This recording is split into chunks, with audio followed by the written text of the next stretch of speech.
Vă salut și bine ați revenit pe canalul Călător prin România.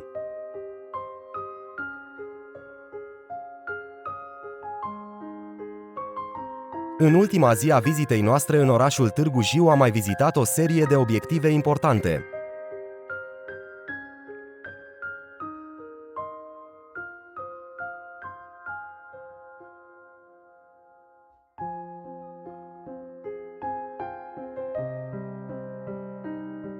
Ne aflăm în Piața Revoluției și în acest loc se află 3 monumente importante, un palat, o biserică și un mausoleu. În centrul pieței se află mausoleul Ecaterinei Teodoroiu.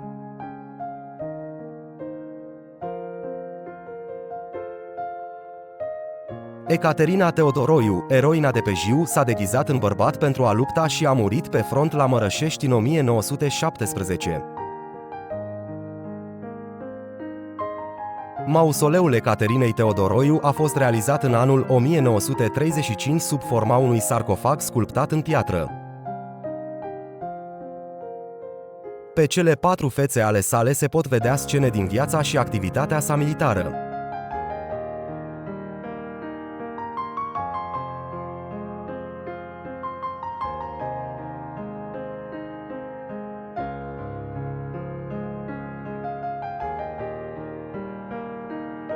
Aici se odihnesc rămășițele eroinei, aduse în gorjul natal de la Mărășești.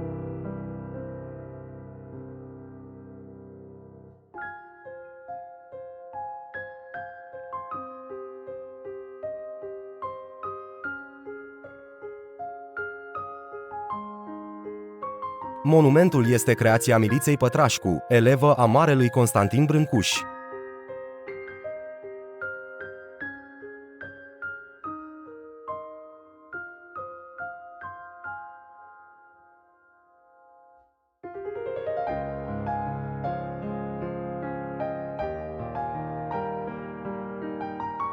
Aici este Palatul Administrativ din Târgu Jiu, una dintre cele mai grandioase clădiri ale municipiului. Realizată de celebrul arhitect Petre Antonescu, în prezent găzduiește prefectura și Consiliul Județean.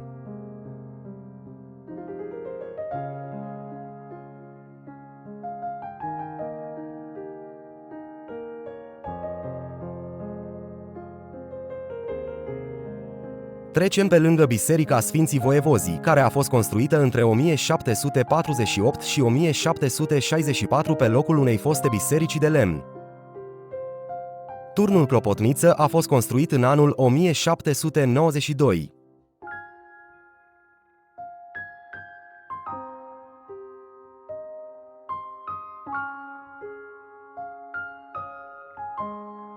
S-a mai numit și Biserica Negustorilor, după cei 2 ctitori, negustorii Radu Cupețu și Dobre Sârbu.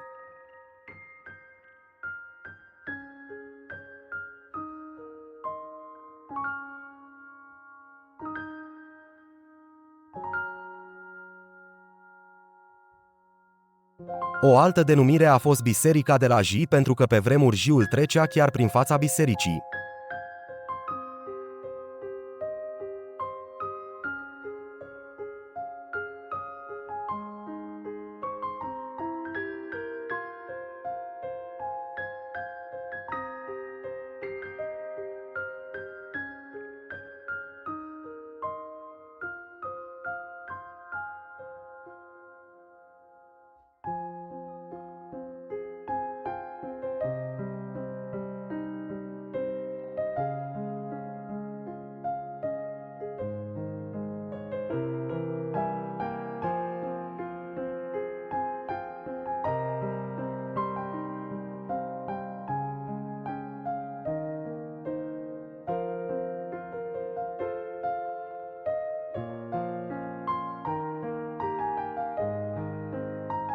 Biserica este deosebită pentru că pe zidurile exterioare nu sunt pictați sfinți sau alte scene biblice, ci filosofi.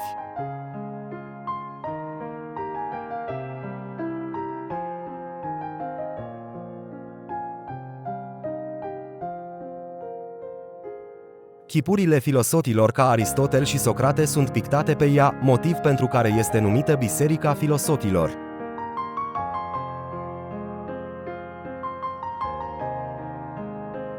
În perioada comunistă s-a dorit mutarea, chiar demolarea bisericii. Printr-o minune însă, nu s-a întâmplat așa.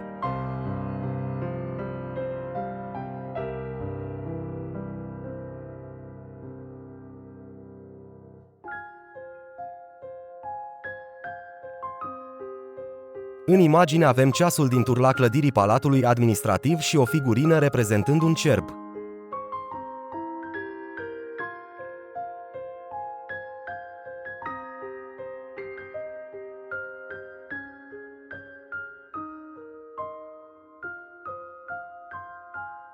Acum ne aflăm în cartierul Vădeni, pe bulevardul Ecaterina Teodoroiu, la Casa Memorială Ecaterina Teodoroiu. S-a născut pe 15 ianuarie 1894 în satul Vădeni, azi cartier al municipiului Târgu Jiu, într-o familie de agricultori. Partea interesantă este că numele la naștere ale Ecaterinei era cu totul altul, Cătălina Vasile Teodoroiu. A crescut în casa natală cu 5 frați și 2 surori, apoi a plecat la liceu în București pentru a deveni învățătoare.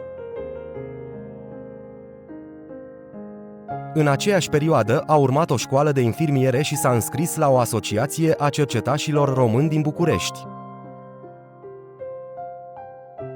În 1914 s-a întors la Târgu Jiu, unde și-a continuat activitatea de cercetașă în cohorta Domnul Tudor. Căsuța este monument de arhitectură populară și a fost construită la sfârșitul secolului al XIX-lea.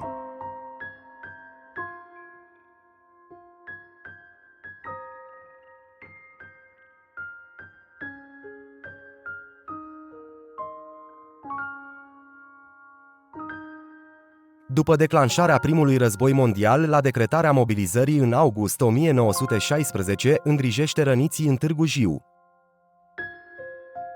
Ecaterina s-a remarcat în bătălia de la podul Jiului, luptând alături de civili și o companie de milițieni.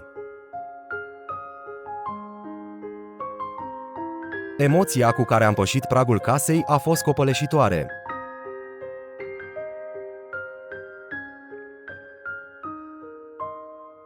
Poveștile cunoscute despre Ecaterina Teodoroiu ne-au revenit în minte, accentuându-ne emoțiile. În prima încăpere se află un pat și sunt expuse obiecte personale, fotografii, cărți ce au aparținut Ecaterinei. Este capturată de nemți la 18 octombrie 1916, dar evadează împușcându-și paznicul și fugind printre focurile ostile. În timpul fugii, însă, adversarul a tras focuri și 2 gloanțe au nimerit-o, rănind-o ușor în piciorul drept. 9 zile mai târziu a fost rănită în coapsă de schije de obuz și transportată la spitalele din Craiova, București și Iași. În perioada petrecută în spitalul din Iași, Ecaterina l-a întâlnit pe tânărul ofițer Gheorghe Mănoiu, care îi devine logodnic. Aici Ecaterina a fost vizitată de Regina Maria, care i-a acordat un salariu lunar de 400 lei și gradul de sublocotenent onorific. A primit medalia Virtutea Cercetășească de Aur și medalia Virtutea Militară de Război clasa a 2-a pentru curaj și devotament. În vara anului 1917, Ecaterina s-a întors pe front, unde a fost împușcată mortal pe 22 august, în timp ce conducea plutonul său. Ecaterina Teodoroiu a fost înmormântată în comuna Fitionești din județul Putna.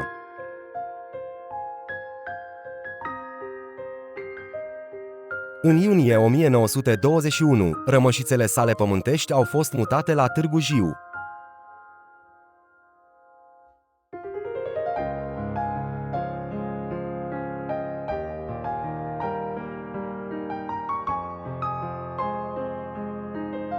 Am intrat și în a 2-a încăpere, care găzduiește mobilier țărănesc de la începutul secolului al XX-lea. Într-o vitrină, alături de obiecte vestimentare, este părul eroinei.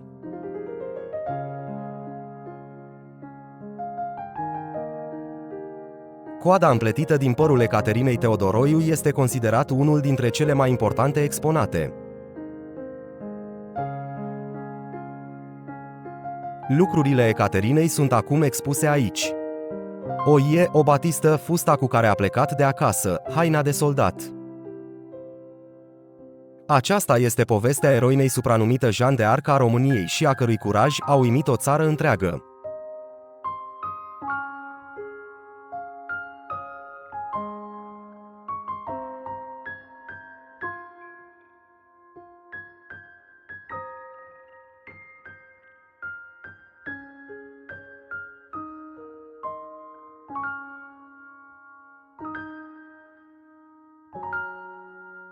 Cu emoție și respect am părăsit casa natală a Ecaterinei Teodoroiu.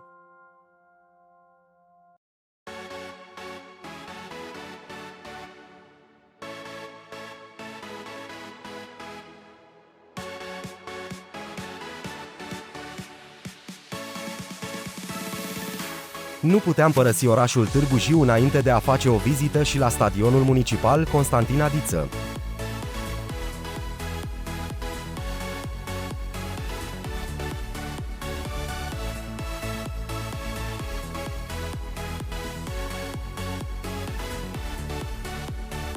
Stadionul a fost numit așa în cinstea singurei românce medaliată cu aur la Jocurile Olimpice în proba de maraton. Constantin Adiță s-a născut pe 23 ianuarie 1970 în localitatea Turburea, județul Gorj. La Jocurile Olimpice de vară din 2008 de la Beijing a câștigat medalia de aur la proba de maraton. Stadionul din Târgu Jiu are o capacitate de 12.518 locuri.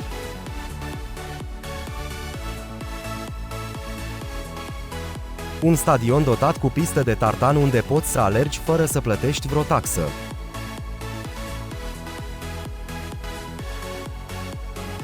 Puteți să vă lăsați opinia printr-un comentariu și mulțumim că ați urmărit acest video.